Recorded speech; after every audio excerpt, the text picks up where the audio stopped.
come in, come in. Oh, good to see you. Have a seat. Pour yourself a drop. I've just got a little Lothlórien here. So,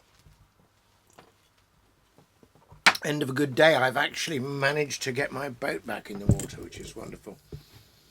So I had a little bit of time messing about in boats, as Ratty would say. Very good. Anyway, I read to you the other day from my Lent book I did some time ago, but actually been working on another one, co-writing it with a couple of other folk, and it's drawing on various passages in writing by the Inklings, and sort of drawing some Lenten things out of them. One of the passages that was, we all agreed on passages we liked, and one of the ones that I chose was a passage from the the two chapters on Lothlórien itself, and then this passage is from the Mirror of Galadriel. Quite some time ago I read you a bit about Galadriel and the kind of encounter with Gimli, and the kind of wonderful gracious courtesy of the meeting of people who had been traditionally enemies or at odds, finding some sort of grace together. So that was a beautiful thing in itself. But I wanted to go back to that Mirror of Galadriel passage and reflect a little on a kind of beautiful, well, almost a kind of symmetry. I think the first thing to say about Lothlórien is, on the one hand, it is, as the old classical writers would say, a locus aminus. It's a really beautiful spot, and that's a kind of trope of great epic poetry, that in the midst of the sorrows and struggles of the heroic journey, there should be this locus aminus, there should be this beautiful garden-like place where you can rest and recuperate. It's a place to come apart. But in that resting and recuperating, there's some real deep work done. I mean, it's the place, of course, where they finally express their sorrow for Gandalf. But more than that, the kind of time apart actually becomes a way of discerning. It is a great place of discernment, Rivendell, and refocusing, if you like, understanding again what the true quest is. Indeed, there's a wonderful moment of transition where you suddenly realise that there's a great deal more to Galadriel than anyone might think, awed as they might be already by her presence. This is the part where she says, "Your quest is known to us," said Galadriel, looking at Frodo, "but we will not here speak of it more openly. Yet not in vain will it prove, maybe, that you came to this land seeking aid, as Gandalf himself plainly purposed. For the Lord of the Galadriel is accounted wisest of the elves of Middle-earth, and giver of gifts beyond the power of kings. He has dwelt in the west since the days of dawn," so it's tribute to Celeborn. And then she says, "And I have dwelt with him, years uncounted, for ere the fall of Nargothrond or Gondolin, I passed over the mountains, and together, through the ages of the world, we have fought the long defeat." That's one of the great phrases that kind of you take away from this book, and it strengthens your soul. It's better, that's the great insight of Northern mythology. It's not a question of whether you're on the winning side. It's only a question of whether you're on the right side. And if the right side is the losing side, then fight the long defeat. And that's, of course, what the gods and men do against the giants in Ragnarok. Anyway, together through the ages of the world we have fought the long defeat. Then she goes on to say, "It was I who first summoned the White Council, and it would have, had my designs had not gone amiss, it would have been governed by Gandalf the Grey and not Saruman." And then she focuses on them. "But even now there is hope left. I will not give you counsel, saying do this or do that, For not in doing or contriving, nor in choosing between this course and another, can I avail, but only in knowing what was and is, and in part also what shall be. But this I will say to you, your quest stands upon the edge of a knife. Stray but a little, and it will fail, to the ruin of all. Yet hope remains, while all the company is true. With that word, she held them with her eyes, and in silence looked searchingly at each of them in turn. None, save Legolas and Aragorn, could long endure her glance. Sam blushed quickly and hung his head. At length the Lady Galadriel released them from her eyes, and she smiled. "Do not let your hearts be troubled," she said. "Tonight you shall sleep in peace." Then they sighed and felt suddenly weary, as those who have been questioned long and deeply, though no words had been openly spoken. So there's a kind of trying and testing, and of course later on they talk about their experience. And all of them, it seemed, had fared alike. Each had felt that he was offered a choice between a shadow full of fear that lay ahead and something that he greatly desired. Clear before his mind it lay, and to get it he had only to turn aside from the road and leave the quest and the war against Sauron to others.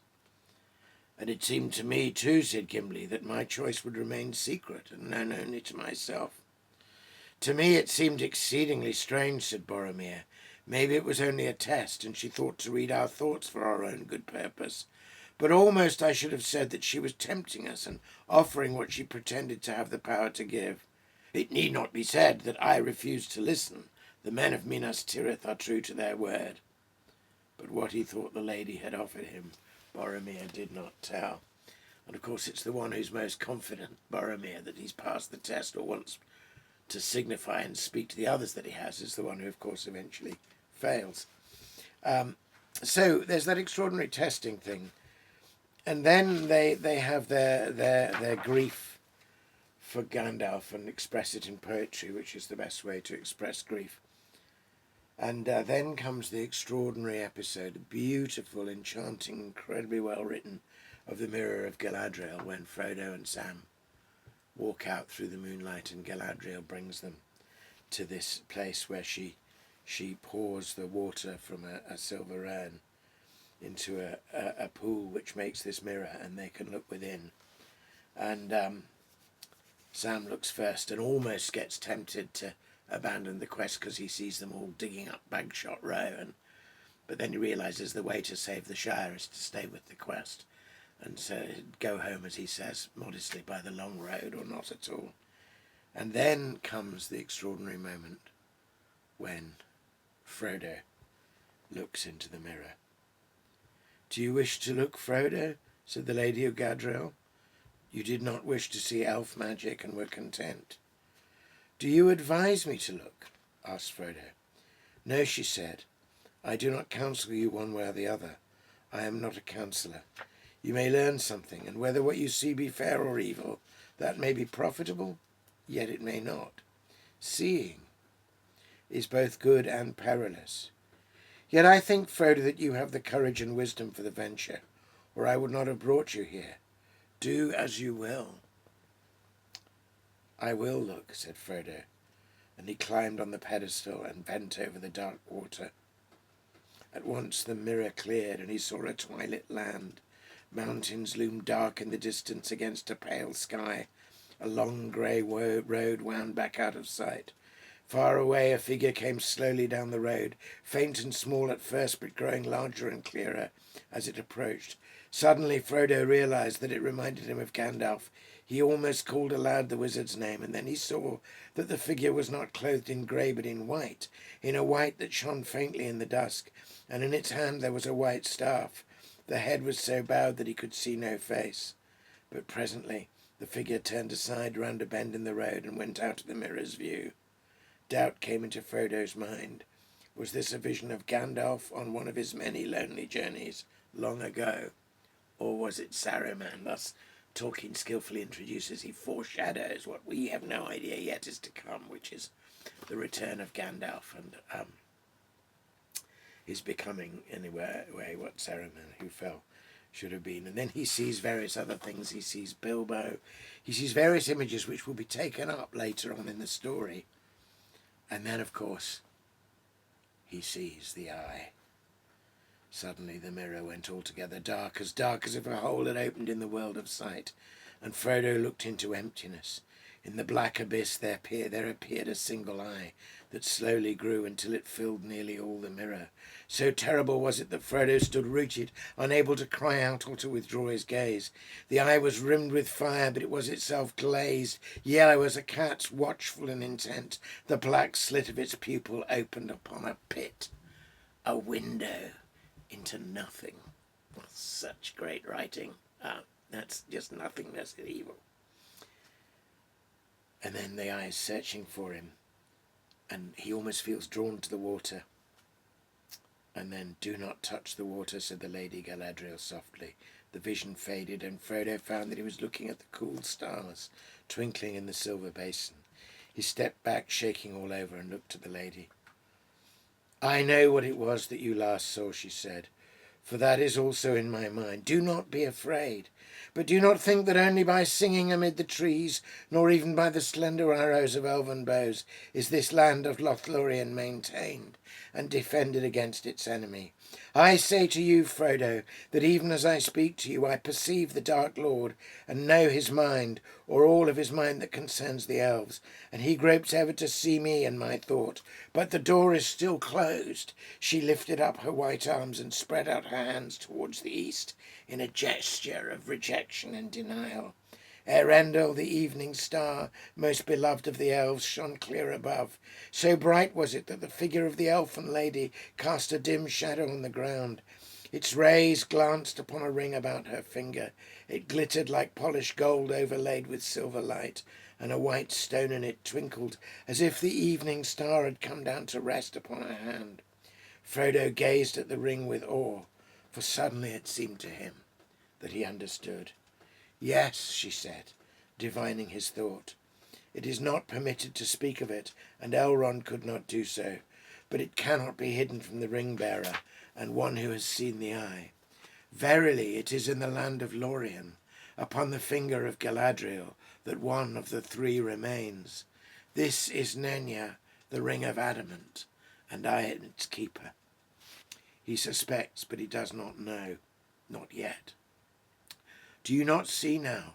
Wherefore your coming is to us the footstep of doom. For if you fail, then we are laid bare to the enemy.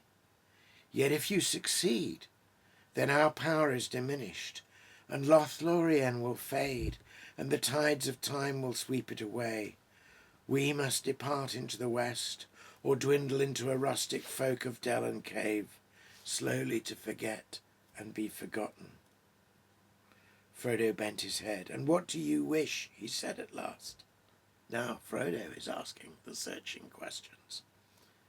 "That what should be, shall be," she answered. Oh, the perfect answer.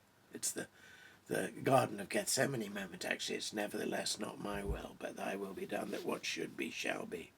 The love of the elves for their land and their works is deeper than the deeps of the sea, and their regret is undying and cannot ever wholly be assuaged.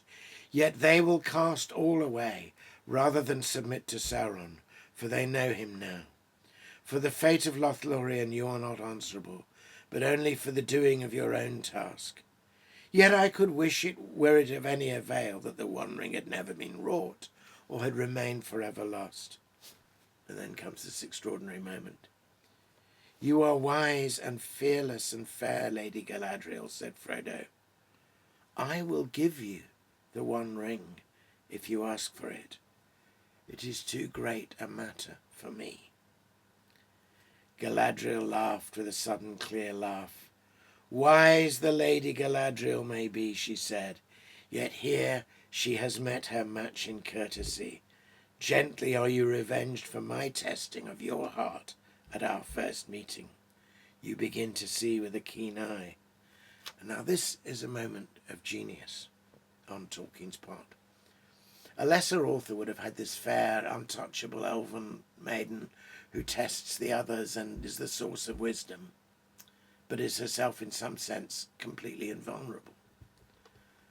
But here Tolkien shows that even the highest may be tempted, and he shows us not somebody falling, but somebody seeing the temptation fully for what it is and yet laying it aside. You begin to see with a keen eye. I do not deny that my heart has greatly desired to ask what you offer. For many long years had I pondered what I might do should the great ring come into my hands. And behold, it is brought within my grasp. The evil that was devised long ago works on in many ways, whether Sauron himself stands or falls. Would that not have been a noble deed to set to the credit of his ring, if I had taken it by force or fear from my guest? And now, at last, it comes. You will give me the ring freely. In place of the Dark Lord you will set up a queen, and I shall not be dark, but beautiful and terrible as the morning and the night, fair as the sea and the sun and the snow upon the mountain, dreadful as the storm and the lightning, stronger than the foundations of the earth. All shall love me and despair. She lifted up her hand, and from the ring that she wore there issued a great light that illumined her alone and left all else dark.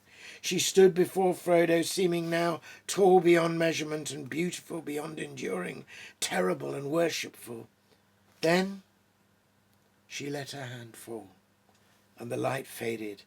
Suddenly she laughed again, and lo, she was shrunken, a slender elf woman clad in simple white, whose gentle voice was soft and sad. I pass the test, she said. I will diminish and go into the west and remain Galadriel. And of course, in that diminishment is her true beauty and valour and being. There's a Lenten reflection if ever there was one. Anyway, a favourite passage. It's been fun to share it with you, and all the best.